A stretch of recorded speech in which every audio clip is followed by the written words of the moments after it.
before I dive in. Hope comes and stops us in our tracks. Bravely we prove in our striving, trudging together each day. Where there's a will, there's a way. Well, good morning, everyone. Made some changes where I'm going to see what happens here. What I did is instead of streaming to my personal Facebook, I've decided that I'm going to put everything straight onto the group page. I need some division between the two. Because people are associating me directly with the group, which they should, but it's getting too confuddled. And I am sharing to way too many other groups when I should be focused on my own group. And I've noticed that in a lot of other groups, I'm the only one posting. Or I'll help somebody start their group and then they ask, they take a vote and say, hey, we don't want your... It's happened to me twice now. That's a little disconcerting when people do that.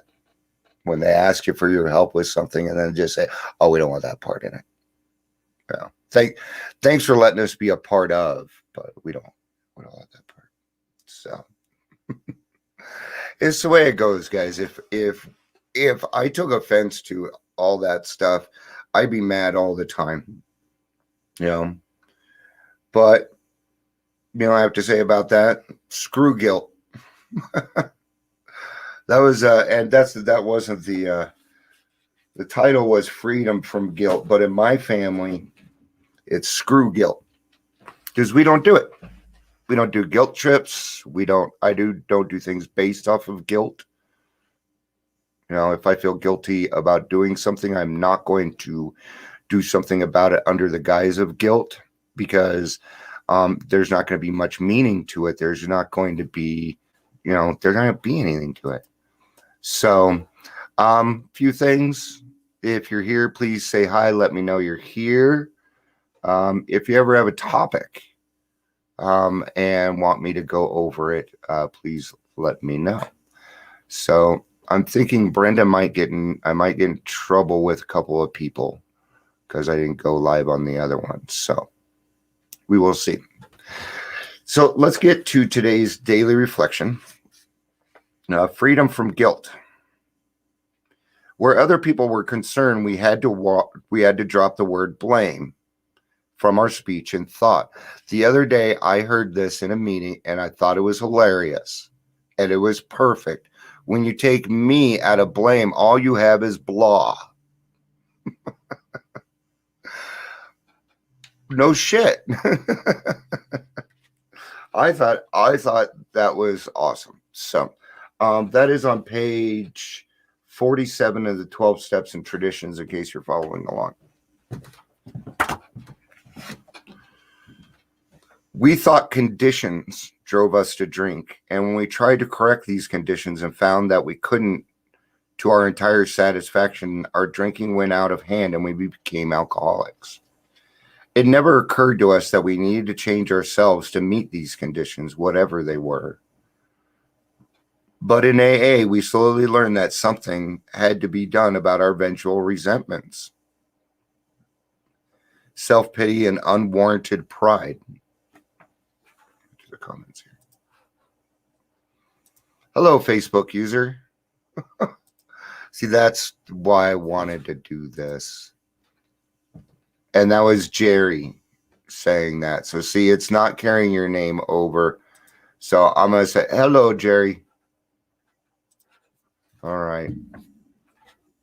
And thank you for Jerry. If you wouldn't have done that, I wouldn't have known that. But now I can go back and fix it. So thank you very much.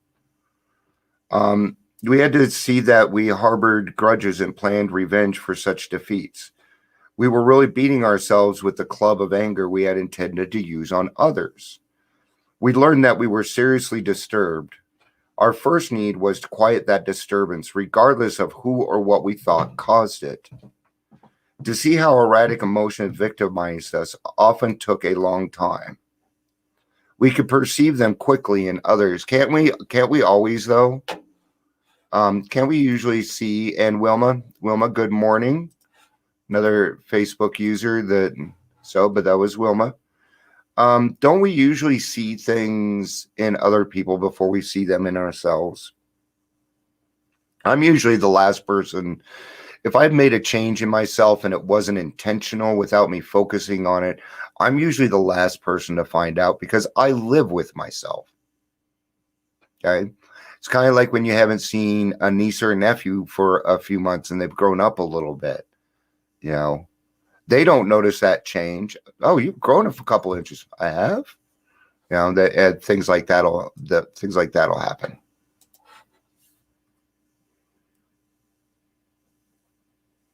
First of all, we had to admit that we had many of these defects, even though such disclosures were painful and humiliating. Is it any more humiliating or painful than what we're already putting ourselves through? No. Actually, this was nicer than what I was putting myself through. Where other people were concerned, we had dropped the word blame from our speech and thought. This required great willingness, even to begin. But once over the first 2 or 3 high hurdles, the course ahead began to look easier, for we had started to get perspective on ourselves, which is another way of saying we were gaining humility. Of course, the depressive and the power driver are personality extremes, types of which AA and the whole world are often abound. So we have a lot of different types of personalities in AA.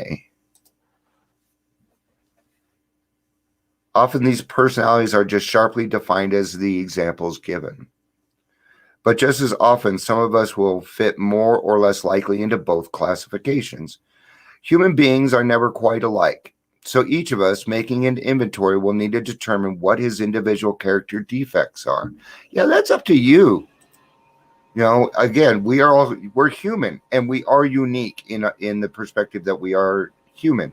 We are not terminally unique. We're not so unique that we're not like anybody else. Having found the shoes that fit, he ought to step into them with new confidence that he is at last on the right track.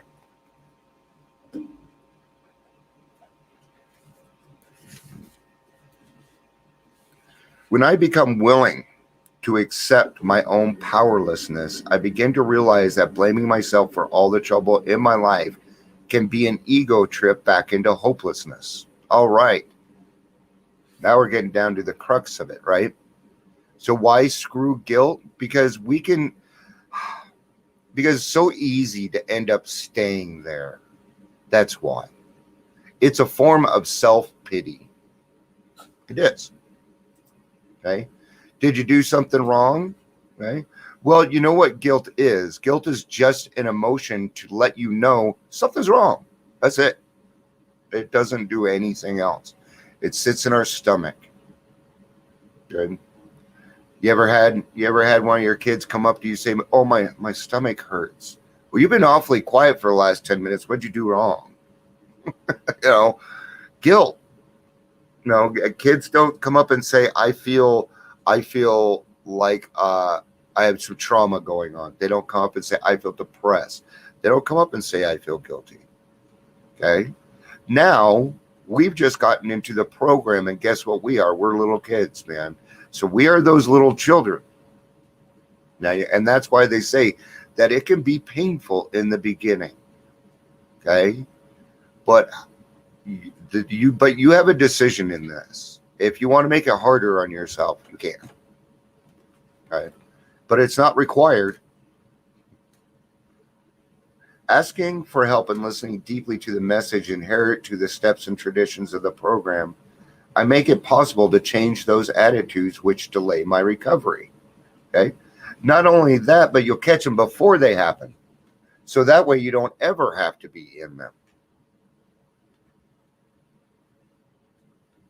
Or not as much. It's still going, you're human, right? You're fallible. That means things are going to happen. Before joining AA, I had such a desire for approval from people in my powerful. I had such a desire for approval from people in powerful positions that I was willing to sacrifice myself and others to gain a foothold in the world. I invariably came to grief in the program. I find friends who love, understand, and care to help me learn the truth about myself. With the help of the 12 steps, I'm able to build a better life, free of guilt and the need for self-justification. Yes, we don't have to go around justifying what we do anymore either. Oh, you still got to go to it. How long do you have to go to those AA classes for? Well, ever. Do you have to go to those AA classes? No, I don't have to. I want to. I enjoy going. Now you got to go with me. Take them to an open meeting. They can see what it's like, man. I took all my kids to meetings. I take lots of people to meetings that are normies. So because they're trying to understand maybe what their child or husband is going through, or doctors are required to go through. I've taken a couple doctors. They're required to hit a couple AA meetings in order to get their license, things like that. So there's always a way to educate. And I always like talking about ways to educate people because it gets out of ourselves. Even when it comes to stigma. Well, you're just a drunk. Yeah. And I'm really good at it. I find this a chance to educate. Why do you think that? I don't even care if they're angry. They're not angry at me. Okay? And even if they are, it's not my problem. It isn't. Okay? Because my job is to help anybody that comes along my path. And if that means that you have a drinking problem, then I'm going to do everything I can to ruin your drinking career. I want you to sit down. If you relapse, I want you to sit down with a head full of AA. I want my voice in the back of your head going, hear me reading, the steps or something. Chapter 5. Rarely have we seen a person fail who has thoroughly followed our path, right? I want that shit stuck in your head. Okay? Why? Because that's what happened to me, and it worked very well. All right, guys. That's going to be it for today. Thank you for helping me work through all of this. I don't know why it's doing that, but thank you very much.